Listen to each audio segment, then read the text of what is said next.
Start with a big development in the Trayvon Martin case. One woman will now decide if the neighborhood watchman who admits to shooting and killing Trayvon Martin will be arrested and charged. The special prosecutor, Angela Corey, has chosen not to use a grand jury to investigate the Florida teenager's death.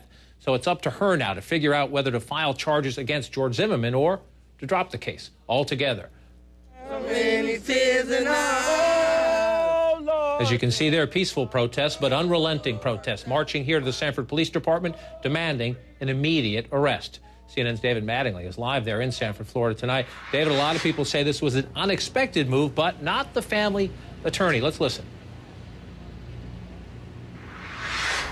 Anticipating that there would be no grand jury because the family has always been hopeful that there would just simply be an arrest.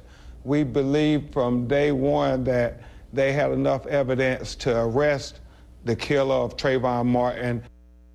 Help us understand, David, why does the Martin family attorney and the Martins think this is good news? Well, by going to a grand jury, it could have given off signals that the prosecutor in this case wasn't 100% certain that she had what it takes to get George Zimmerman arrested and then tried for that offense. What this is saying now, though, is by taking this off the table, Angela Corey is cautioning everyone not to read anything into this about which way her office might be leaning as they can continue with their investigation. So at this point, no one can really say for sure what Angela Corey will do, but one thing is certain. She is sitting squarely in the hot seat and is taking on that role of the decision maker in this case. She will decide the future of George Zimmerman. She will be the focus in the days ahead as we wait. And what about the Zimmerman's family lawyer? What do they say? Well, he did release a brief comment today to CNN. Hal Urick did say he was not surprised by this move by the special prosecutor. He doesn't know what her decision will be ultimately about how this case is pursued, but he did say it was a courageous move on her part. Again, getting back to the idea that she's taking full responsibility for this and not going to a grand jury to make it that big decision about whether or not George Zimmerman should be arrested.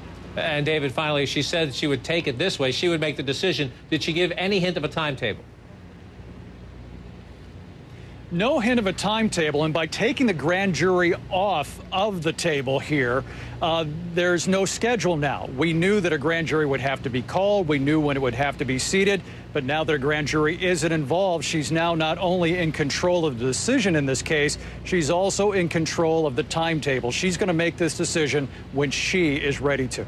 David Mattingly live for us on the scene in Sanford, Florida. David, thank you. Let's bring in CNN senior legal analyst Jeffrey Toobin and legal contributor Sonny Hostin, both in New York. We just heard from lawyers from both sides. Sonny, I want to go to you first. If you're George Zimmerman, the man who's facing the potential charges here, is this a good or a bad development? You know, I don't think you can read into it either way. That's the bottom line. And especially because Angela Corey said from the very beginning when she got involved in this case on March 22nd that in her experience when it comes to the justifiable use of force, which sort of has been bandied around in this case from the very beginning, she had never convened a grand jury. The grand jury date of April 10th was the grand jury date set by her predecessor, the former state attorney handling this case. And so I think if you're Trayvon Martin's family or if you're George Zimmerman and George Zimmerman's family, you really can't read that much into this decision because it's a decision that from the very beginning she sort of gave us all notice of. And Jeff, let's stay focused on the law that Sonny's talking about, the Florida Stand Your Ground law. It says you can use deadly force if a person is attacked anywhere and has the right to believe, he believes it's necessary to prevent death or serious injury. If you take that to a grand jury and you're the prosecutor and you think the person has acted wrongly, if you thought Mr. Zimmerman should face charges, you're taking a risk when you bring it to essentially a jury, right?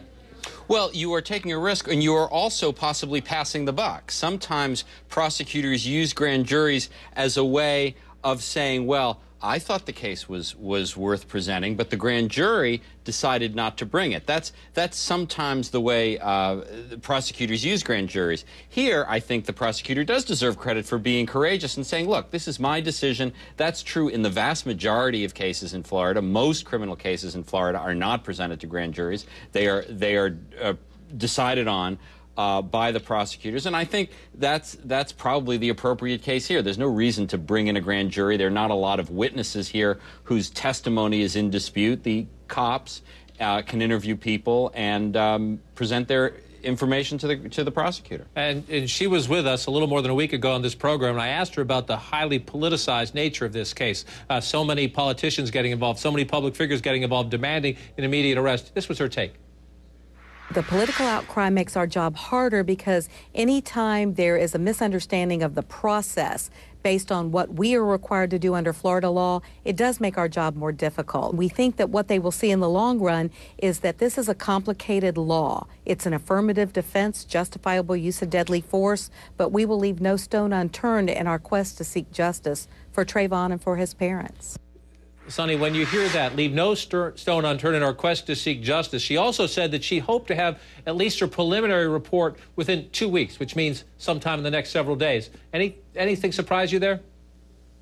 Well, it does surprise me that she uses the term seeking justice for Trayvon Martin and his family. That does surprise me. I think most prosecutors try to stay away from ultimate words like that, seeking justice, because that's what a prosecutor's job is, of course, seeking the truth and seeking justice. But I think something that's also very interesting, John, in this case is, had it gone to a grand jury, in Florida, a grand jury consists of no less than 15 grand jurors and no more than 21, but in order to get an indictment, you've got to have the vote of at least 12. And so with a complicated law like this, with this justifiable use of force defense, that's a very difficult concept for lay people. And it's possible that you present a case like that in front of, 21 people, you may not get an indictment. So, I think it was smart strategically, actually, for Angela Corey to decide to shoulder this burden on her own. And Jeff, put yourself in this special prosecutor's shoes for a moment.